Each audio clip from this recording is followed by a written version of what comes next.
What's up, guys, and welcome to the Score eSports podcast. You know me by now. I am your host, Colin McNeil. We've got Daniel Rosen behind the boards. Oh, there I am. There Hello. he is. Hi. Again. Oh, I'm still Colin McNeil. Apparently. Oh, apparently you're Colin now. It's a hard trick to do. That's right. We got a bit of a skeleton crew today. Our boy Josh Burry is sick, so Dan, you are taking over. And we have an empty chair next to me, so it's all about Ooh, that's a lovely mystery chair. empty All right, chair. now we're back on you, Colin. Now we're back on to me. I'm pretty excited today, Dan, because I feel like we've been talking about the Overwatch League for the better part of a year now. We've been going back and forth about it. You know, is it going to be a success? What it's going to look like? Who's going to buy in? And finally, we're at the point where it has begun. It has started. Games have been played. Really excited. The inaugural season is underway. One of the cool things about this is that a legendary caster from the world of CSGO. We've had this guy on the show on, I believe, twice before. Auguste, Massonnat, you know him better as Semmler, more likely, has joined on with the OWL broadcast team. It's super exciting to see him in that world, especially with his new partner and the way that Blizzard does things. And we've got him on the show today, and I really want to pick his brain about all that good stuff. So without further ado, Dan, if you wouldn't mind bringing Mr. Massonnat on. Hi. How are you? Good, man. How you doing? Welcome back, Semmler. It has been a long time since you have come to this show.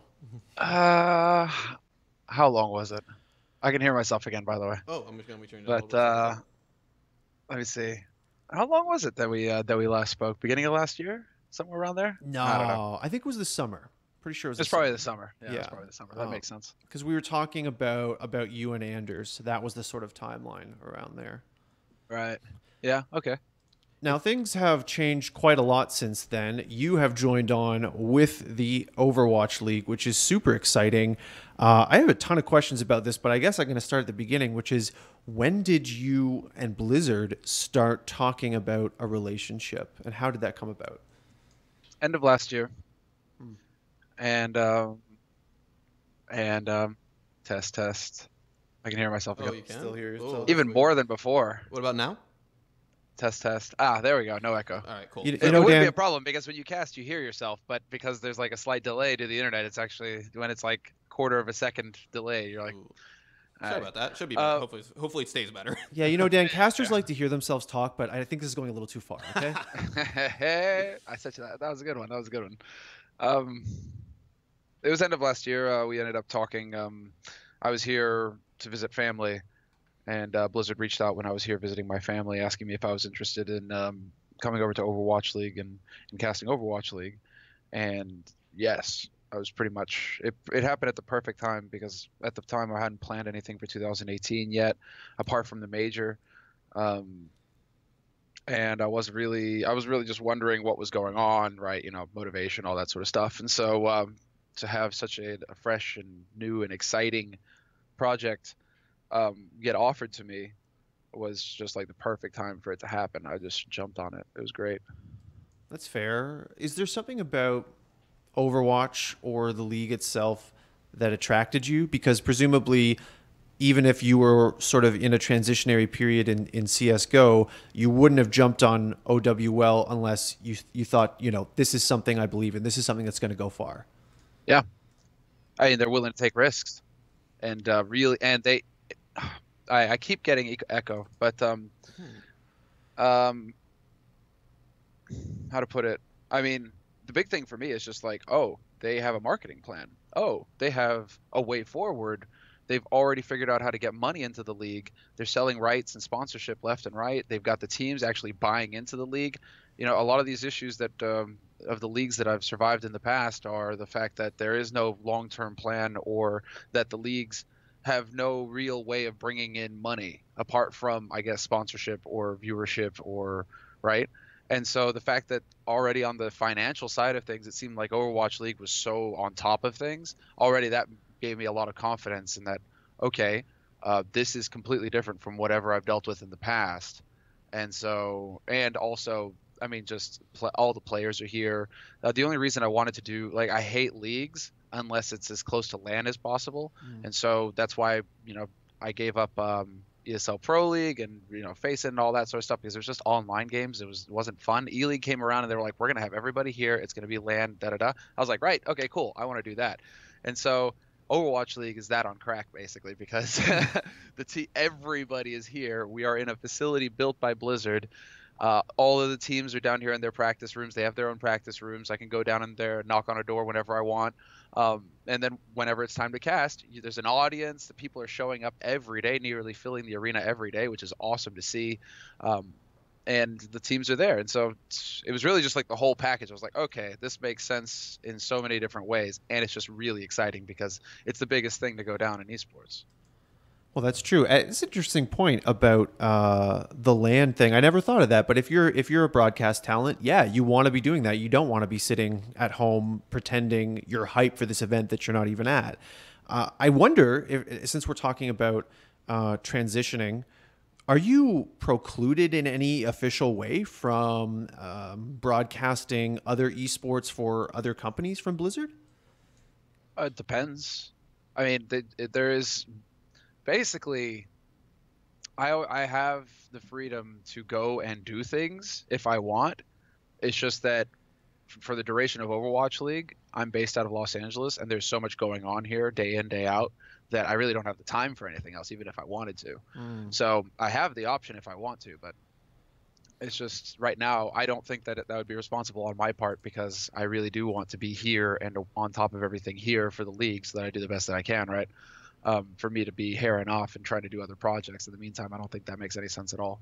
So I have the option, but for now, I'm just 100% Overwatch League, because that's really all I want to be focusing on. There's so much for me to catch up on and learn that, yeah, I don't really want to put any energy anywhere else apart from my hobbies, right? So what was interesting there was that you said, something that you really want to do. So I'm wondering, you talked a little about what attracted you to Overwatch League, but what has sort of been, I guess, adjusting to Overwatch as a game been like for you? Because obviously now this is something you really want to do.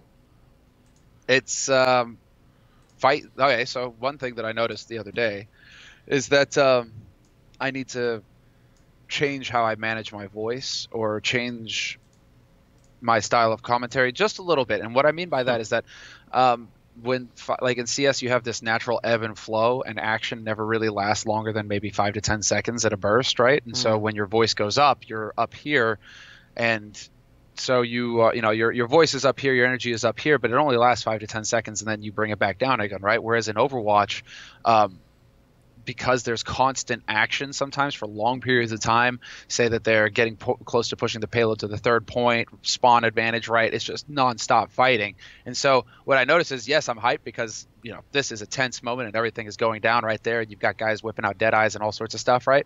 But at the same time, it's just like the fight lasts so long that I need to be careful of my voice, actually, because we did a 5-mapper the other night, and it was just like, whoo, by the end of it, I was like, okay, so a new skill, or just an adjustment that I have to make here. I have to be a little bit more careful with my voice because it's really demanding. Shouting a lot, right? Just it takes a lot out of your voice box. So that's one thing. I don't know what else. Reading the game, all of that sort of stuff just comes with time and practice. You don't really need to worry too much about it.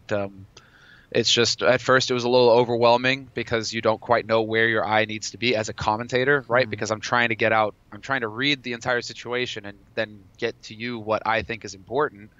And at first I was just a little overwhelmed because it's just like, oh man, there's a lot going on here that I want to talk about. And so I'm still internalizing that priority list of what I talk about at any given time, given what's happening. But now a couple weeks in, I feel like Hex and I have had a bit more practice. I mean, Hex didn't need practice. He's already spot on. He's the veteran here. But I'm feeling more comfortable as we go. So I'm excited for this week's games. I think that we're starting to get to a point now where I can be pretty comfortable with the commentary. Well, I'm glad you brought up Hex, actually, because watching you guys together, you seem to be a very natural fit. I'm not sure, how you guys came to come together and what practice you had before that. But I know that after you and Anders stopped casting together and you were going with a bunch of different people, we got a good sense of who you would match up with. And I have to be totally honest, there were times when you were casting with someone in CSGO, and I felt like you guys had just been thrown into a room together, which is probably what happened. And there was sometimes talking over each other, sometimes disjointed thoughts. And then when I watch you and Hex, you are so gelled, like you're so both dialed in to the same page. So how did you get to that spot? Naturally. I mean, there's a reason why I wanted to work with Hex. I'd met him a couple of times over the years. Obviously, we hadn't been able to do too much. I believe it was DreamHack when I got to hang out with him. And he was just the first name that came to mind because I always felt like when I prepared for the E-League tournament, I was listening to him a lot. When I caught Overwatch in the meantime, right, I was always trying to keep an eye, or at least he stood out for me as a really solid caster. And so when the opportunity came up, to work with him, I was like, perfect, we're going to be fine. We didn't even practice really before we went on. We just kind of talked and bantered and had a few drinks, got to know each other more, right? Apart from just like the baseline surface. And when and yeah, I mean, everybody here was just like, do you guys need any help with anything? Blizzard are awesome, right? But they're obviously wondering because we're the unknown quantity going into the first week, and so they're all just like, do you guys need any help? Is there anything we can do? And really, we were just sitting there like, no, we're 100% confident, we're fine. We haven't even really practiced. We're not going to practice. We're kind of just going to go with our gut and just have fun and let it flow. And so we did. It was the Soul Fuel game. We did one practice round on that where we just kind of figured out like handoffs and like who like if they throw to us, who should take it and stuff like that, and kind of just like checked on that a little bit. But apart from that, it's not like we were grinding casts together for weeks to fine tune the machine. I actually wanted it to be as natural as possible right from the start. I did not want it to I don't want my commentary to be structured anymore. I want my commentary to be very loose and just cut what I feel at that time. And so that's what I wanted it to be with Hex too. I didn't want us to overthink everything. I wanted us to just get thrown into the mix, into the deep end, and just see what happened, right? And so I felt like, I felt like it worked pretty well. I mean, I hosted the desk this Saturday, and that was the same thing. Like what I learned is that I want to run a desk completely the opposite way from Puckett, right? And so that threw a lot of people off in production as well, because I want our guys to just have a conversation. We're all having a conversation, banter, jokes, flow, and it just all kind of goes together. You never really know where it's going to go next, which I think is more entertaining for a viewer. Whereas Puckett, it's all very staccato and structured, right? But I want our cast to be that way. I want it to just be more free flow. I think that's the key, because then you don't really know where you're going, and I think it gets a bit more entertaining. I'm wondering, for you, do you think, as somebody who's cast a bunch of games, right, is Overwatch kind of particularly suited to that kind of freeform style, given that so much happening, given that it's such a sort of like, absolutely, it's so crazy in the moment? Like, is it better for that? You just said absolutely. So like, why is it better for that, I guess? It's just because you need to. I'm getting the echo again. Oh, all right, there we go. It's just because you need to be able to do both, like in CS, but even more so than in CS. In CS, really, it's just like you're splitting it 50-50 because you're not having that hard color role and that hard play-by-play role. But in CS, you can have the hard color and the hard play-by-play. I feel like you have the space, just like in Dota 2, same thing. You have the space to be able to draw things out and have that color and play-by-play, right? Those defined roles. I think in Overwatch, it's such a fast-paced, quick game that you really do actually need to be able to do both to an extent. And so that's why I was handing it off a lot to Hex just to see, like, he can do the play-by-play, and Hex is not afraid to ask me my opinion on something either, right? And so I feel like with given time, I will get more and more comfortable reading the game. I mean, it's not really hard to read dive. Hopefully, we'll see more out of the meta. Although we are seeing more. We are seeing like Junkertown is interesting. We see a lot of strategies there. Lunar Colony as well. So I mean, it's not always dive, but I mean,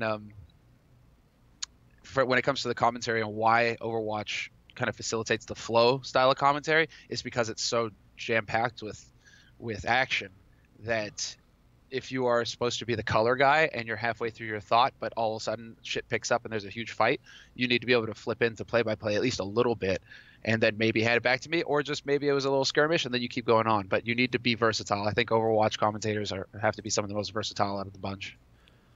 Yeah, actually, it's funny you say that, because for me, obviously I play Overwatch. Tons of people play Overwatch, but I even have difficulty following the action in pro games sometimes. So play-by-play itself can be critical, in my opinion, to understand what's going on, especially when you're POV a Genji and it's just like pixels. Whoa, people are dying, and what the fuck is going on? Like, who's winning, who's losing?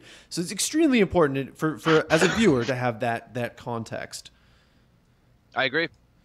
Genji in particular is a tough one to spectate, just because when he goes Dragon Blade, it's like, yeah, you want to see it from the first person perspective, but I almost want to see that one from third person only, just because it is so hard to read what's actually happening, because he's just slashing and dashing and slashing and dashing. You don't know if something died or did it die, or oh my god, where is he now on the map, you know? And so, but that's all the sort of stuff that Baker's going to be tweaking and going to be looking at, right? There is an actual director, Jason Baker, who was the producer of E-League. Blizzard were very smart in picking him up. Unfortunately, E-League let him go. I think they're insane for doing it, because Baker's one of the best in the business in esports, hands down. But he is in charge of observing, and so he is the director. He has a team of observers, and they are constantly, every broadcast, they're fine tuning what their philosophy is when it comes to what their philosophy is and what their strategy is, right, when it comes to observing Overwatch, right? And it's a whole thing that they are constantly working on. Communication over there is nuts. Baker is on point. Like, those guys are scary good. But that's the kind of thing where I think there will be improvement. Absolutely. I know for me, just as a viewer, if we could just not get Genji or Tracer POVs, I'd be so happy. I love it when it's on like a Zenyatta or something like that. I feel like I really have a good picture of what's going on, but maybe a bit of motion sickness with the two aforementioned heroes. Dan, sorry, I cut you off there. You were going to say something. I was literally going to say basically what you said. I was actually wondering, though, you mentioned the kind of third-person camera stuff. You talked about Baker having having that conversation with the observer team. Is that something that they go to you guys about and look at, like, your opinions as casters on, what the broadcast should look like, or how it looks, or how it feels, just even because you guys are, watching the stream at a certain point? Yeah, I mean, because Baker and I have worked together for so long throughout E-League, we tend to read games the same way, in a way. Like, that's what we've kind of figured out. And so, like, when we're casting, right, and Hex will be when I praise the observers live in game, I'm not doing that just for kicks, right? It's because they are on what I was already thinking about. And then I've had Baker come up to me after a cast and be like, bro, you hit that one thing perfectly. That's exactly what I wanted. I wanted that revenge kill. Like, I wanted this, and you just nailed it, and da-da-da. And so when it comes to Baker and I feel like pretty often we're on the same page in terms of how we want to tell the story and what we want to show. But yeah, of course, Baker is always trying to figure out exactly like how to work with the commentators. But the thing is that Baker's also very good at just reading. Like, he listens, and you don't always get that. Sometimes production teams, they don't quite listen, or they don't quite understand what you're trying to say, or what you're getting at, or where you're going, right? Because they don't have the familiarity with the game, or whatever X reason, right? But Baker, because he's in charge of what goes on your screen, and he's played a tremendous. He loves Overwatch. Like, for him, it was CS and Overwatch. That's all he played and all he did. So when the opportunity came for him to come and do Overwatch, he was like, "Fuck yeah, awesome, let's do it." And so he knows everything about the game, the players, everything. And so when you're commentating, he's listening, and he's kind of figuring out where you're going next. And so when it comes to the observing, right, what he's going to show next, he's trying to get in your head and figure it out too. And he's really good at that. Jason Baker is just one of the very best in the industry, hands down. Now, Semmler, I can't help but notice that you're wearing a really lovely sweater there. You're known for your sense of style. And I also noticed that when I'm watching OWL that Blizzard really clearly is communicating to the viewer a set style. There's a lot of one-tone button-up shirts with the sleeves rolled up. It's very, very much that kind of uniform. Be honest with me. Were they like, Semmler, you can't wear crazy shirts? Did they tone you down? Unfortunately, there's a few things that happened. All right, so I've heard that I've heard that they want to differentiate themselves, right? And so we happened to be over at Guildhall over in Burbank, the bar, the eSports bar, and the LOL broadcast was on. So I'd heard that they want to differentiate themselves and kind of dress down a little bit, right? Not quite go for the suit and tie, and they want to try and set themselves apart that way. And I'm like, okay, fair enough. I mean, it's your broadcast and it's your message. I did find it a little odd that we did all of our press shoots and our press photos, wearing suits and ties, and I dressed to the nines for that because I wanted some good headshots, and everybody did. So I found that a little disjointed when in the press release we're all dressed like your sports commentators, and we all look pretty good in that too. Everybody was wearing their best and all that, so everybody looks pretty sharp. But then when we do the broadcast, it is like you say, in t-shirts, etc. But then I guess what they're comparing it to is the League of Legends broadcast in NALCS. And I watched that the other day, and I happened to watch the desk, and I was like, holy God, they all look like funeral parlor attendants. Like, what is this? Jat's suit doesn't even fit him. I mean, he's been working at Riot long enough. You should be able to afford to take it to a goddamn tailor and at least get it to look halfway decent. But I mean, I understand if Blizzard are looking at that and they're like, okay, we don't want our guys to look like that.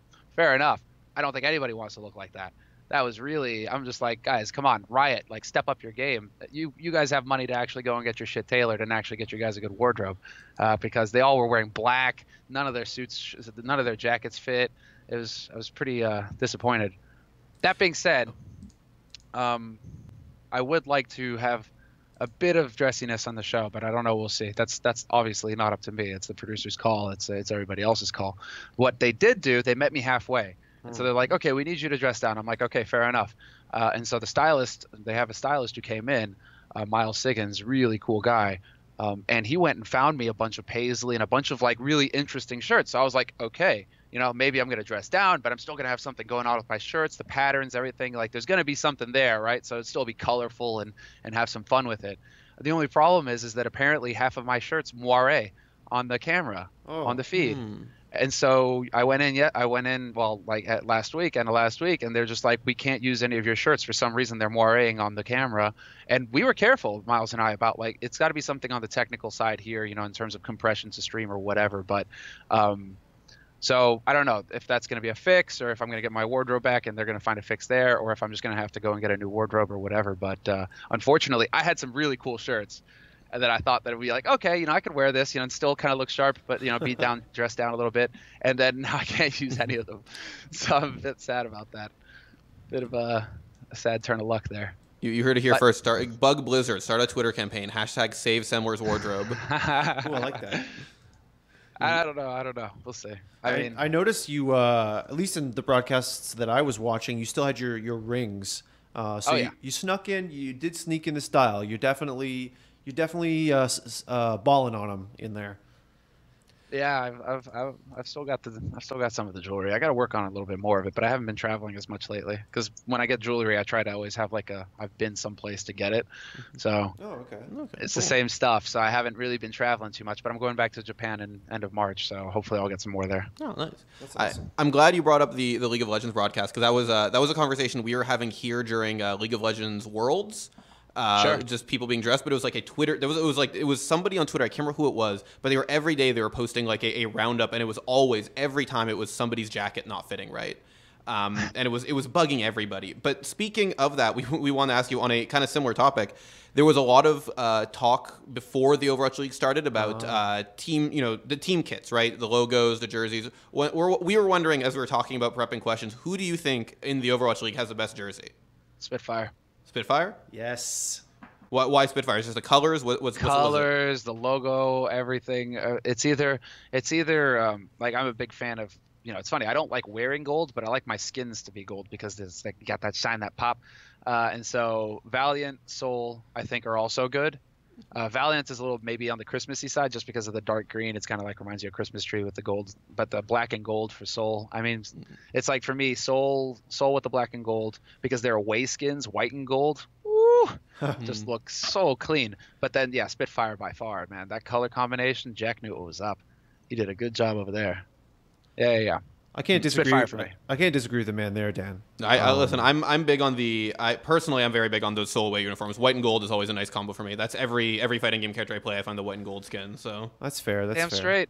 Yeah. I was already doing that naturally. My Tracer with the gold guns. That Tracer Tracer 76. I already have the black and gold one with him. So it's like, I just bought a bunch of Soul skins now, and I'm like, great, cool. Yeah, Not even a fan of Soul, but hey, now at least I've got some 4 black and gold skins. See, I am a Soul fan. My first purchase was Soul Zarya, so. Mine was Soul Tracer. But now I'm thinking, like, I might have to change it up. I've got a Soon Tracer skin now too, but Sabiolvi's so good, so now I'm thinking of getting an XL. It's just I can see how this would get out of hand. I tend to like get the skins. If you ever run into me in game and I have a skin, it's because I find one of those players like really good, and so I went and actually bought the skin because of that player. So I sport the Soon Tracer, you know. Oh man, the Excelsior is so good, but I can't handle that crazy like optical illusion branding that they have going on, you know? Oh yeah, I don't know, man. It's kind of growing on me, funnily enough. Oh. Yeah, I can see it. It has a little bit of like some magic eye charm to it. I just like it's clean, right? And there's a minimalist side to it that's kind of growing on me, right? Like Soul is also, their logo is crisp, minimal, very nice. Like Soul, Spitfire, and even almost XL, yeah. Like those guys did really well with their logo design. Now, moving on from evaluating teams' logos, which is definitely fun and we could probably endlessly talk about, to evaluating the competitiveness of teams. I know we're really early in the OWL right now, but it seems like, to me anyway, that there's already a couple clear contenders for the inaugural championship. Do you feel the same way? Yes, I mean, you knew from the get-go that the Korean teams were going to be better. It was just a matter of figuring out how much better. And now we know. I mean, you can put up a hell of a fight against them, but they still have the edge when it comes to the home stretch, right? And so it's if anything, I mean, there is the skill on the Western teams. What I think they need to figure out is how to become selfless in a way, because I feel like that's what the Korean players have that some of the Western players don't. Is that you still have this psychological issue with Western players that they feel like they need to make the difference and be the star. And until they can figure out how to remove that completely and just focus on what works best for the team, and I will do everything for the team. If they can fully do that, then I think that things are going to get pretty interesting. Because I think that there is skill, like there is talent. I mean, we've seen it from Linkser, we've seen it from Jake. I mean, Taimu on a good day is always capable, although I feel like he's kind of struggling right now. He's been a little emo on Twitter, so I mean, I hope that he can get his head straight. You're only 0-4 in the league, but I mean, it's a long season. So I mean, I hope that Fuel don't get too down on themselves because they've shown that they can compete in the past. I think that's it. It's all the mental game right now because the Western teams, there's the talent on there. They just need to figure out how to get the confidence to know that they can go and fight those Koreans on equal ground. And it'll be the day that one of the Koreans actually, well, I mean, we have Spitfire did, but you know, excuse me, when it actually happens that there is a big upset, maybe that'll be like they are mortal. Right. I'm wondering, because you mentioned a little bit about the Fuel, and I was also personally thinking about Boston, about like surprises that you've seen so far. Again, season's really young, but kind of what were some surprising, I guess, outcomes of the past 2 weeks for you? Boston has definitely stood out, but if they don't change up, I think that they're going to get figured out. In a sense, because if they keep focusing on dive comp and show that that's all that they can really play, then they're going to get locked into the meta. And if anything happens with that meta that changes, they're going to be in a pretty dire position. So, but Huck is smart. I mean, Huck is probably thinking of that already and trying to figure out how to adjust given the timeline. So Boston are impressive. I think really the biggest thing is Shanghai. I'm pretty sad to see that they're struggling so much. But talking with Hex, he's just, Hex actually was in China for several weeks casting Chinese Overwatch. And he's just like, this is how they play. I mean, if anybody is having a rude awakening and like a hard reality check, it's Shanghai, because apparently that's just how they play. That's this Chinese style of Overwatch. They're in a little bit of a bubble over there where it's just the teams live or die by individual skill and style, and they don't quite have that chemistry that the Korean teams do and that the Western teams do. And so like this is that ultra hard reality check where they're having this crash course on, so this is how you actually play Overwatch. I was hoping that it wouldn't be this painful for them. I thought that perhaps that, on an individual level, Dia, Undead, some guys would be able to just stand out and maybe hard carry them. But it seems like there is still such a gap that it's going to be a while before Shanghai can get there. I mean, It's to the point where I wonder if they'll pick anything up even in first stage. But anything is possible if they can turn it around. I mean, they can definitely turn it around. If anything, they are the hardest working team in the league. They are nonstop grinding. So they know the position they're in. They know just how much they have to work on and what they have to learn. And so if anybody can do it, it is them, because they do not stop working. So they do have that. I mean, that's you can't poo-poo that, right? You have to give credit that putting in that kind of work day in, day out, it is hard to do. And so if you've got that kind of work ethic, then you've got a chance still. If they were just depressed and lying at home watching Netflix knowing that they're going to get trashed the next day or whatever, then I'd be like, okay, this is over, right? But because those guys don't stop or haven't stopped, I mean, I was just outside.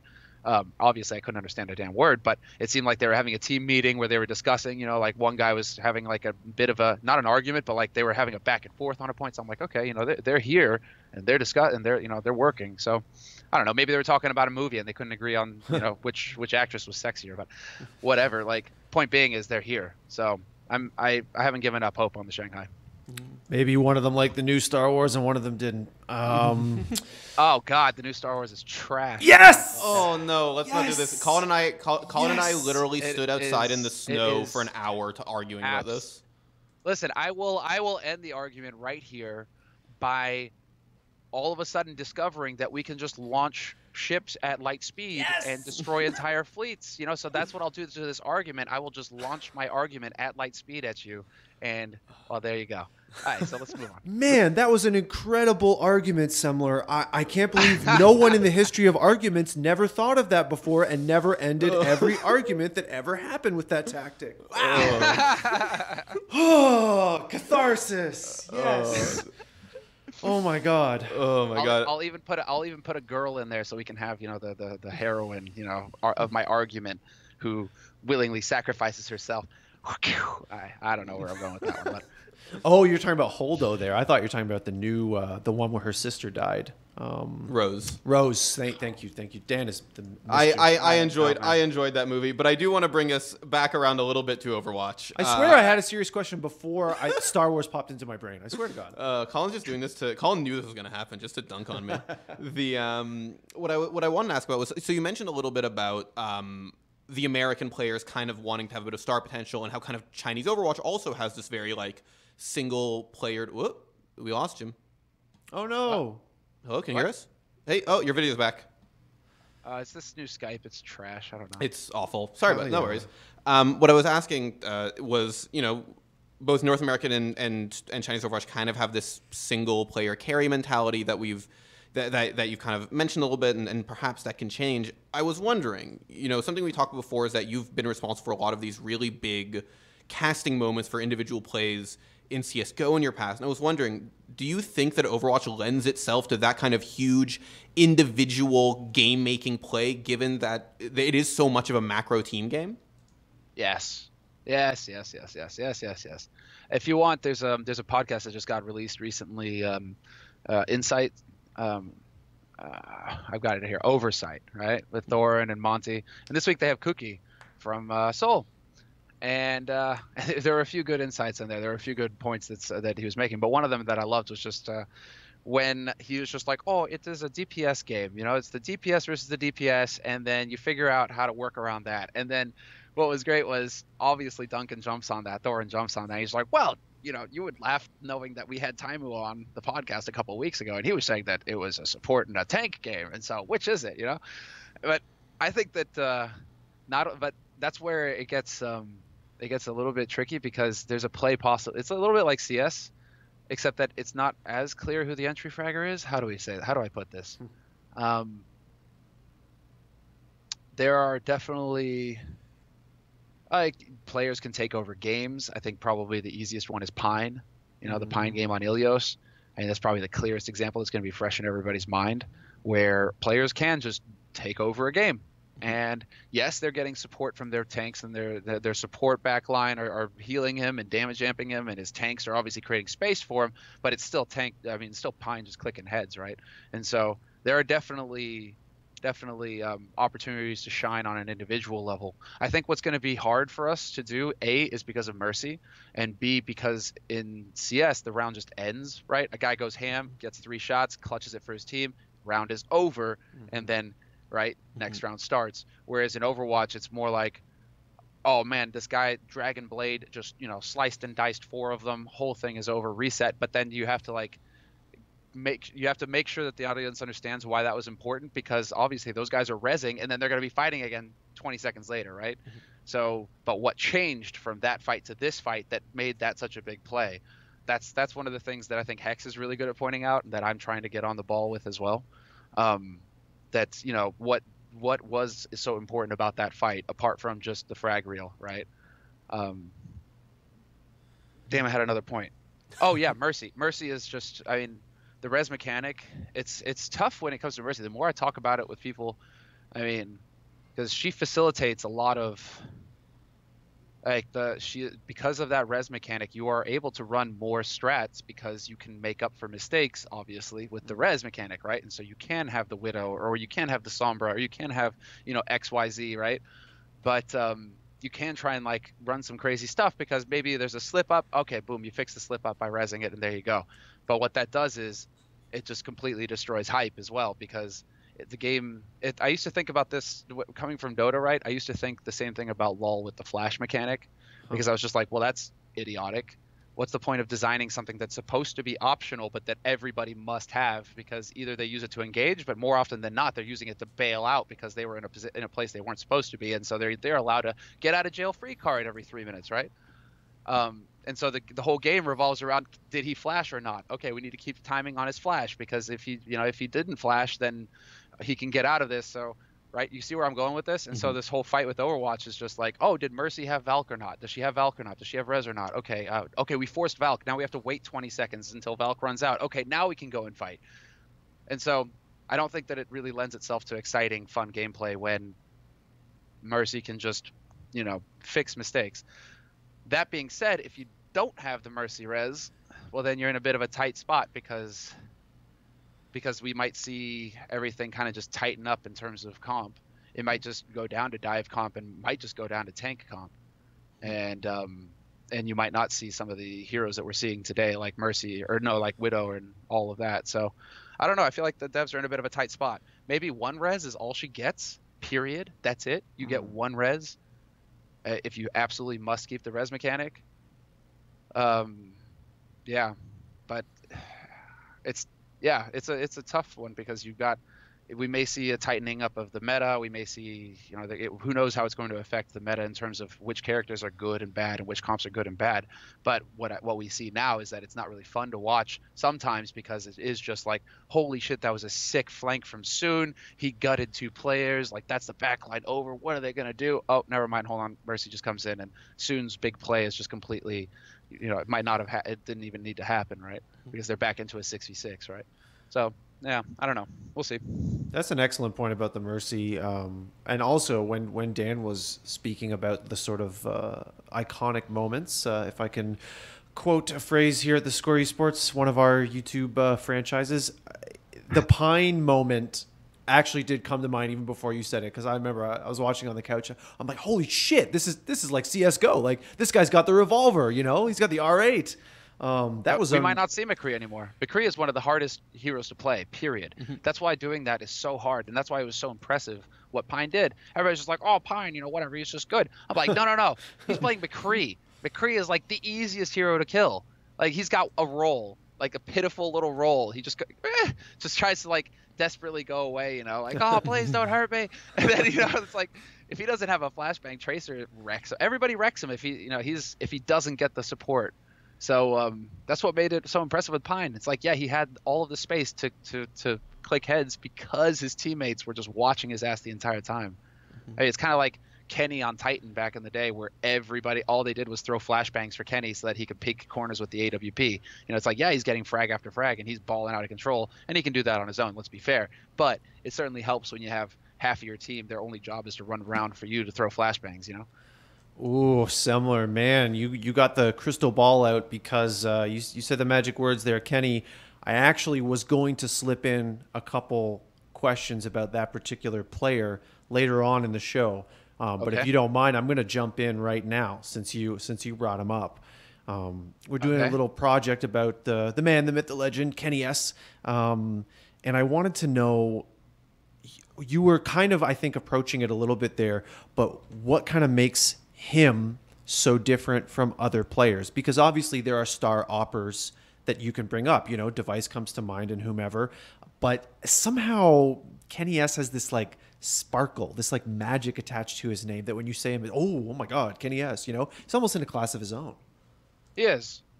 He is, and he survived. It survived in large part due to how dominant he was in 2014, 2015. Because he was a force of nature. Because he could literally, anything could happen if Kenny was alive and he had an AWP. That's how good he was. I mean, yes, okay, his team were set up around him, but it didn't matter. If Kenny was in a 1v3, you'd almost take positive odds for him to come out and just get that 1v3 and clutch it. He was so scary to the point where the most dominant team in CSGO history, Fnatic, with Olafmeister and everybody, right? They were like, we don't like playing against Kenny. Kenny makes me scared. All of a sudden, I don't know what to do when I'm playing against Kenny, because if I peek even a pixel, I could be dead. And so teams completely changed how they played the game just because of one player, because of Kenny. That's how scarily good he was.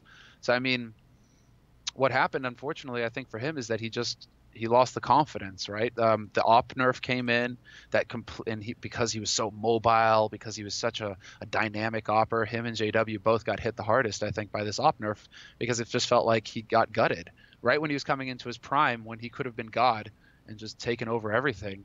The game was changed, and then I think that really impacted his confidence. And ask any opper in the game, if you don't have confidence as an opper, you're done. You're dead. Because the opping game is all about believing in yourself and your ability, to win the duel versus the opponent's opper, but then also to go for the flashy plays, because you know that it is going to be, you have one shot, and if you miss that shot, 9 times out of 10, you're dead, right? That's where Kenny also shown, is that Kenny, he thrived in close quarters opping. And so instead of, certain oppers like Guardian, I mean, Guardian has diversified a bit over the years, but initially Guardian was very much a static kind of hold an angle, flick, right, kind of opper, but, hold an angle far away, control the situation, right? Whereas Kenny, he thrives in the close quarters. He wants to use that opper like a shotgun most of the time. It's nuts. He doesn't care if you're in his face. He will still blow you away like point blank, or in Guardian's case, he'll knife you to death. So, I mean, Kenny, yeah, it's hard to, I mean, basically what you have to do is you have to be willing to take the time to go back and watch the VODs, and then try and imagine yourself in that time period, of time when you had this god tier team of Fnatic, right? This beast, this ungodly minotaur that just ate everything in front of it, and then you have Kenny. Just try and imagine that and watch those games again, and you'll just see how much of a freak of nature he is. It's amazing. I still think you see elements of that now. You do, but he doesn't have. That's the thing with confidence, is that if it collapses, I feel like confidence is. I mean, barring certain situations in general, I think confidence, it goes up. Competence and confidence go hand in hand. But in a game like Overwatch or CS or games, you have to have like that complete and utter arrogance, right? You have to know without a shadow of a doubt that you are the best person on that server, and that whatever your will is, it will happen, right? And once you lose that sense of invincibility, that arrogance, knowing it, it's so hard to get it back in a game like that. It's so hard to get it back. And I think Kenny was kind of cast out into the wild for a while there, where he didn't have that confidence. After the op nerf, the team struggles, and he just didn't have that confidence, and then he wasn't practicing as hard, and so he didn't have the competence either to back up, to feed the confidence. He's always just run off of sheer skill in a way, but losing that confidence for any player, once you've lost it, it is so hard to get back up. Just ask Olafmeister. Olafmeister used to believe that he was God incarnate, that whatever he wanted to do, he could do, that he would win every duel. And he did most of the time. That's why he was so stupidly good, is because he just believed that whatever I want, I will make happen. And then his injury happened, and then he, that blow to the confidence, the team didn't work out. And so now you're starting to see Olaf come back, but think about how long it took him to get that confidence again. It's a tough one, man. That's a good point. Yeah, Olaf is looking sick lately, and when you he's back. He's a beast. Oh, absolutely. He's.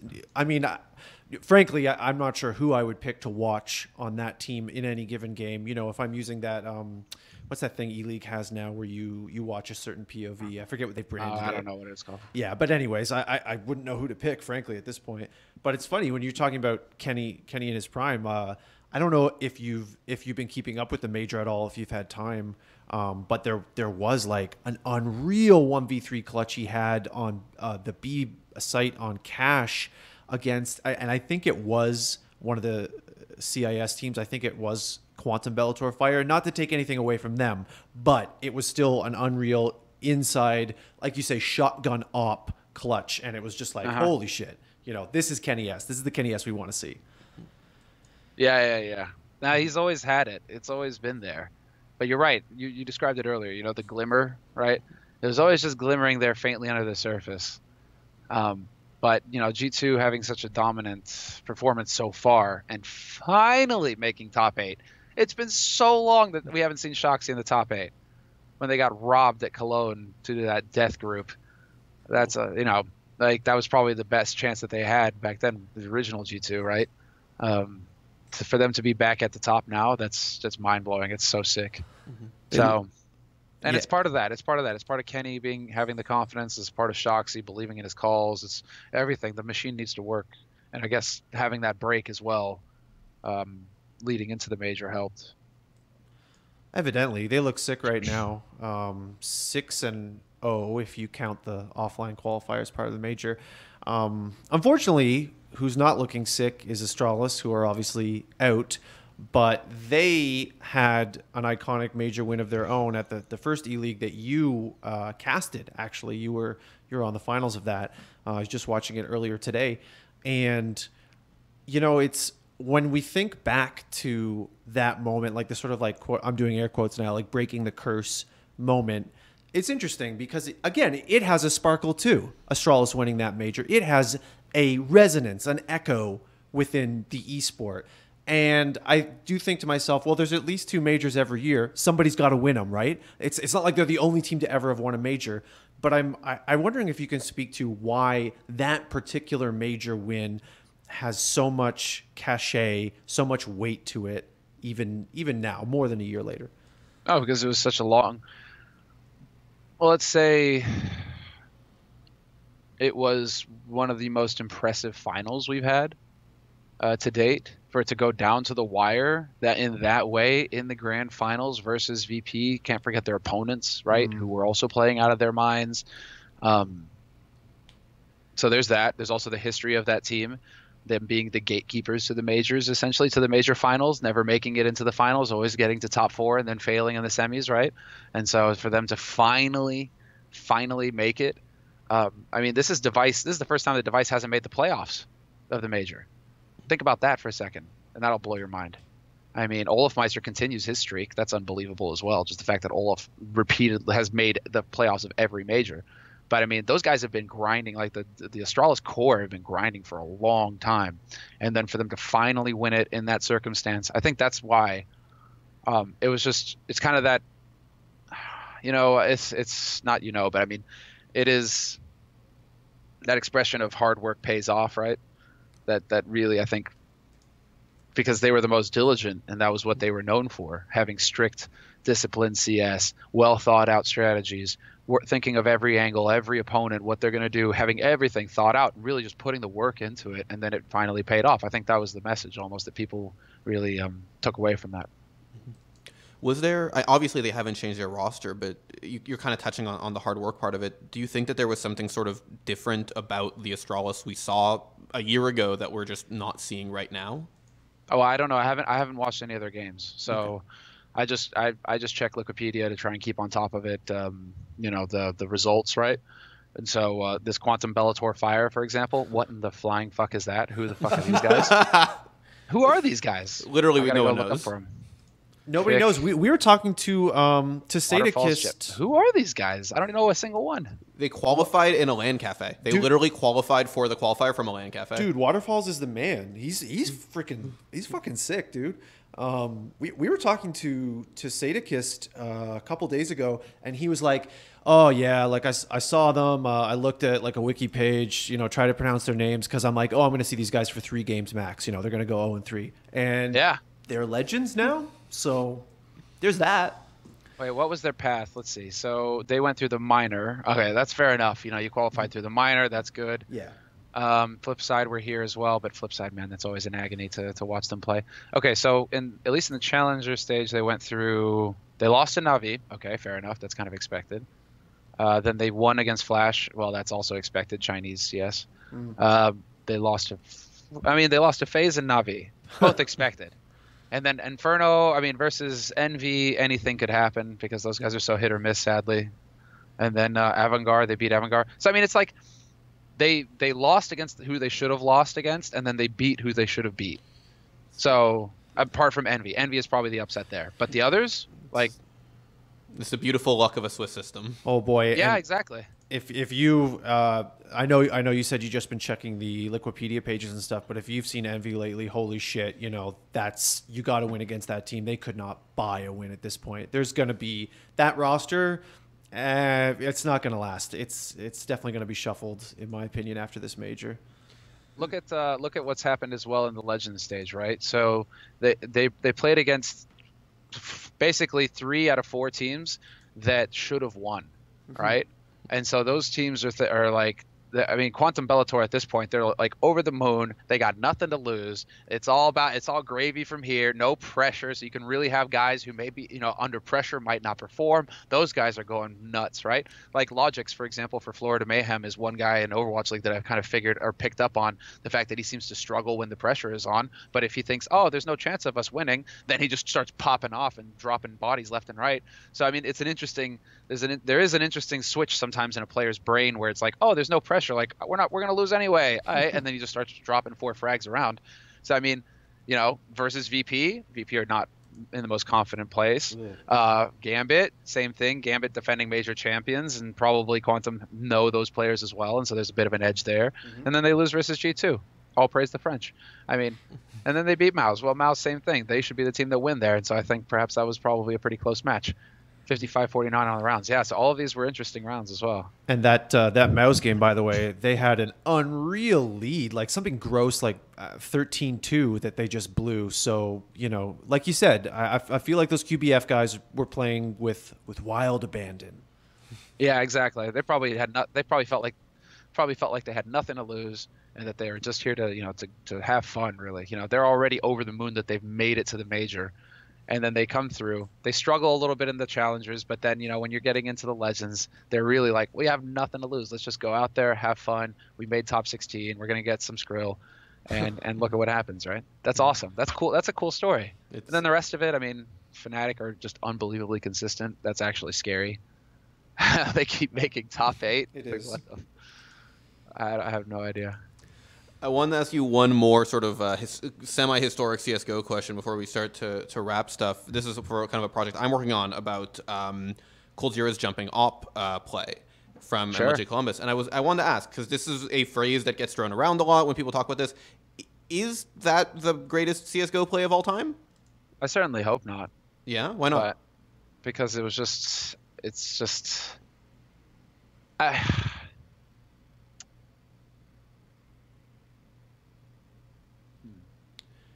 It's a tough one because I guess it just makes me sick that you are that accurate jumping with the op, But at the same time, when that play happened, I kind of have to be honest and respect my gut in this case, because when that play happened, I did almost lose my voice because I was literally shouting at the top of my lungs, "Get fucked," at the top of my lungs. If I could actually commentate sometimes with what actually goes through my brain when I see a play, the stream would be R-rated for sure, because I was just shouting, "Get fucked" at the top of my lungs. We were all sitting there too, so I nearly fell off the railing because I was on the railing just shouting.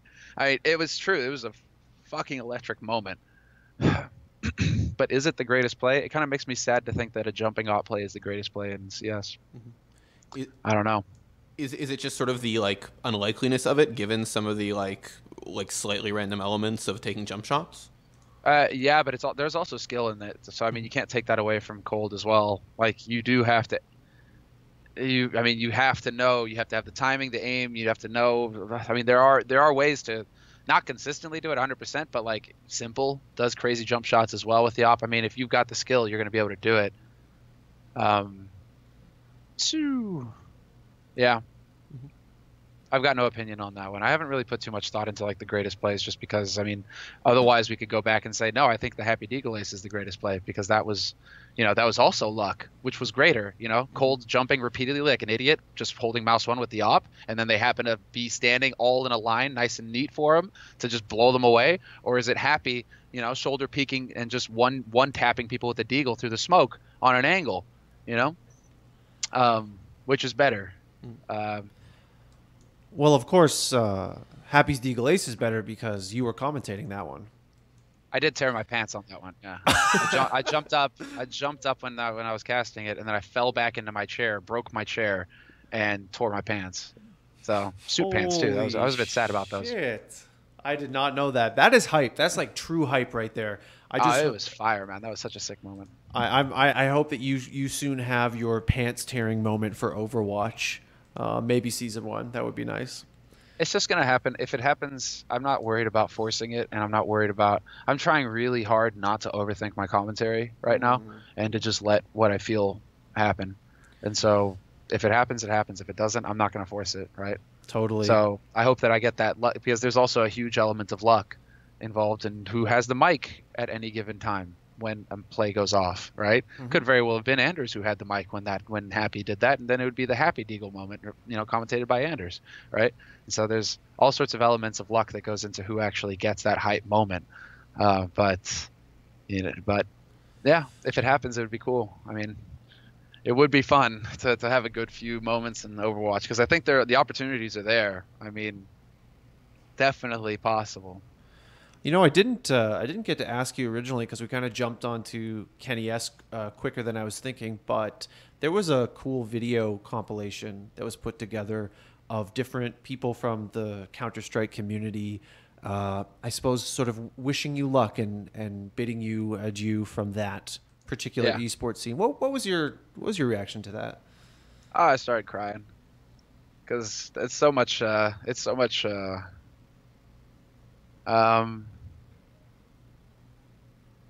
there's so much there, man. Like, we've been through a lot.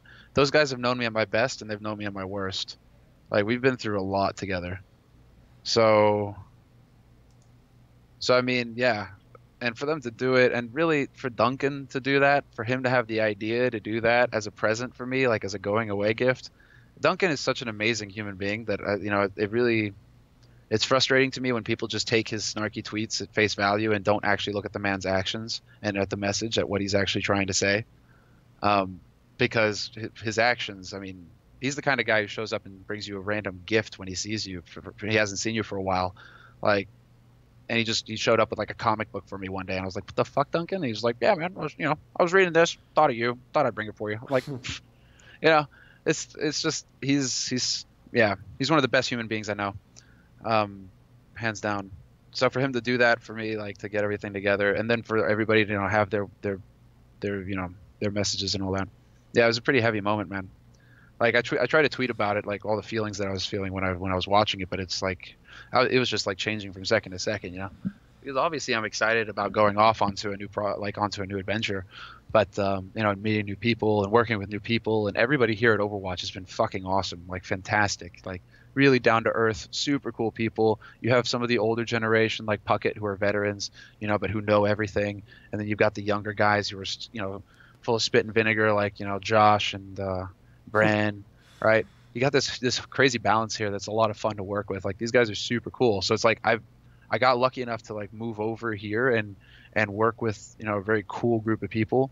But I think the hardest thing, it wasn't leaving CS so much, it was leaving like the people that I'd worked with for 5 years. Because when you're on the road that much, you don't have much time to make friends where you live, right? Mm-hmm. And so really it's just like you just got it's like, oh yeah, mate, I'll see you next week, right? Because go home, play some games for a couple days, fly to the next event. Hey, everybody's there again. Let's go have a drink. So, yeah, no, it still freaks me out that I'm not at the major right now, chilling with all those guys at the bar. That's for sure.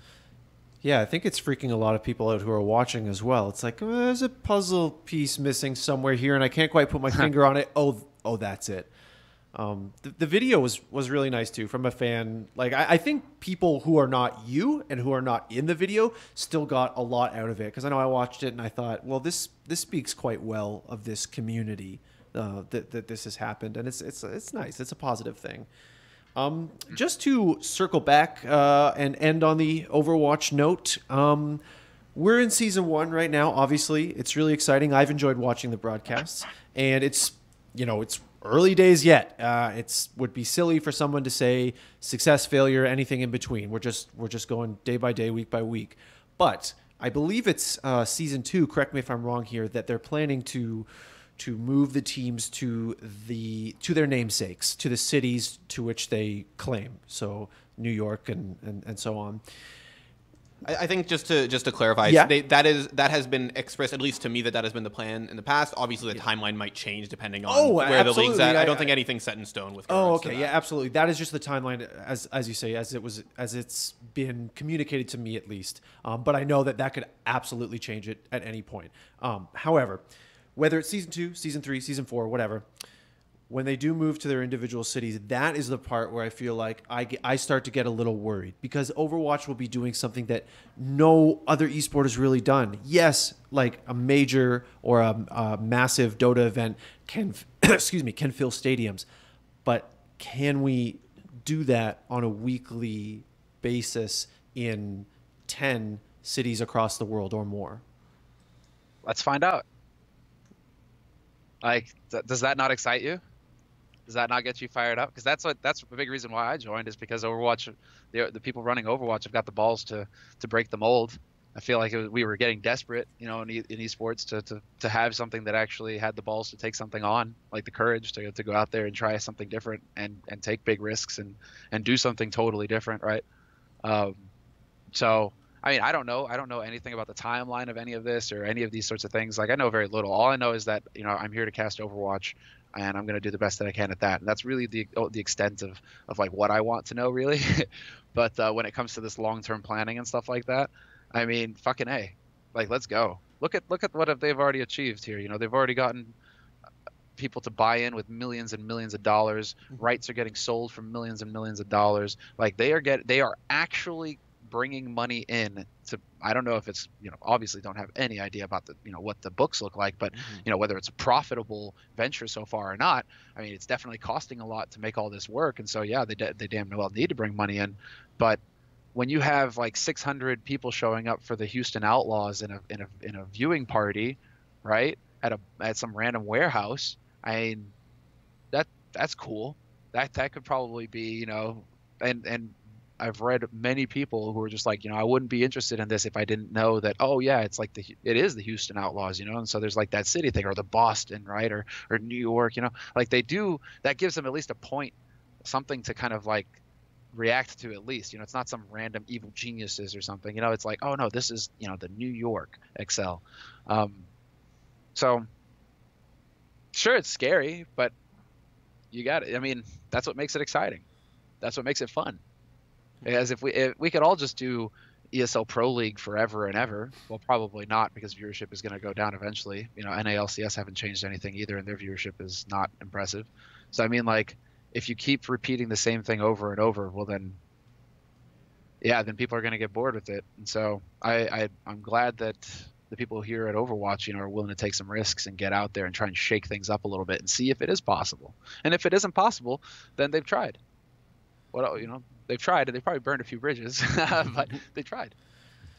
Damn, man, you got me kind of excited. You ever considered a job in life coaching, motivational speeches? No, that's like a level of arrogance that I haven't quite reached yet. Maybe we'll get there. If I get to that point, where I feel comfortable telling people about, you should do what I did. It's like, I don't know, man. I don't know. Go listen to Jordan Peterson and the 12 rules, and then you'll probably be further along than listen to me ramble. For damn sure. Fair enough. Fair enough. Speaking of rambling, we're nearing the end of our time here. We do have a few minutes left, so I just wanted to open up the floor to you, just in case there was anything that you actually wanted to put forth that we didn't prompt you on, or simply any sort of parting remarks. No, just thanks for having me again, guys. I always feel like we have a good time. Big shout out, of course, to the Overwatch community, to the CS community, to all of the communities, haters and all. And really big shout out to just the people who have been supporting me, who have been sending me all the kind messages, who have been, even if you are watching CS still and saying, hey, we miss you. It's like, I'm sorry, bro, but maybe you'll watch some Overwatch and maybe you'll like that, and maybe we'll see each other again. But, to everybody who's been sending me kind messages, thank you very much. I really appreciate it. It's always a pretty cool feeling to wake up and just at least have some idea that you're making someone happy out there. I mean, I don't pin my happiness on the happiness of others anymore in a way, but that is a big reason why I continue to do commentary and why I want to keep doing commentary, is because if I can think that I am having at least a little bit of an impact to make people smile, then what I'm doing isn't a bad use of my time. So if you do happen to send me messages like that, then I know that, okay, cool, like that person enjoyed it, I made that person at least happier for that day. Baller, awesome. So thanks everybody, I really appreciate it, and and hopefully I'll be back soon. Well, very well said. And we love having you here. I do feel like we have a good time.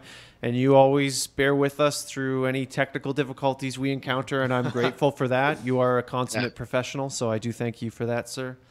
Thank you, guys. I mean, I've done these before. I know that shit can go wrong at the last second. You're like, God damn it, what is this update? Fuck, we're supposed to go live in a minute.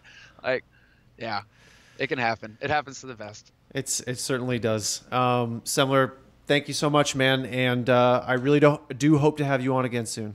Yeah, thanks so much for coming on. Take care. Have a good one. Thanks. Bye. Bye.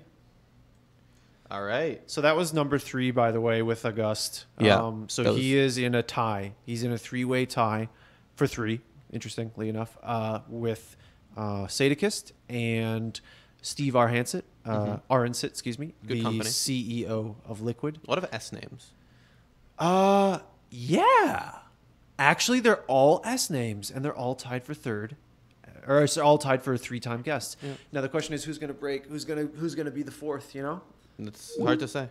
It is hard to say. I really enjoy when we have Semmler on. It's pretty cool that he's made this big career leap, and you can always tell when you talk to him that he expressed it pretty eloquently just now, but he views these big jumps not as moments to fear, but as opportunities to take advantage of. And he was talking about Overwatch League in general, but I feel like it could be some life advice too, where he was saying like, look, if it works, it works.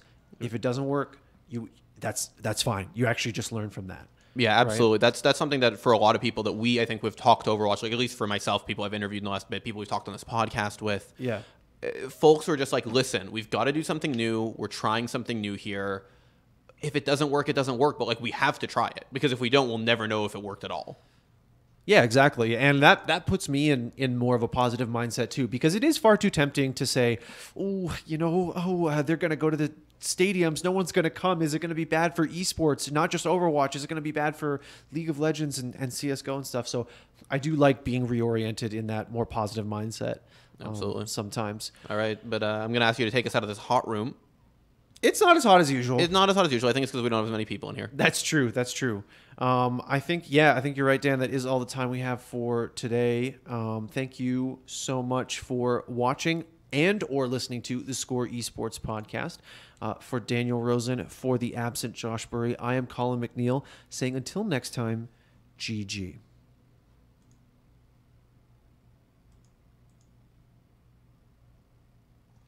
Uh-oh.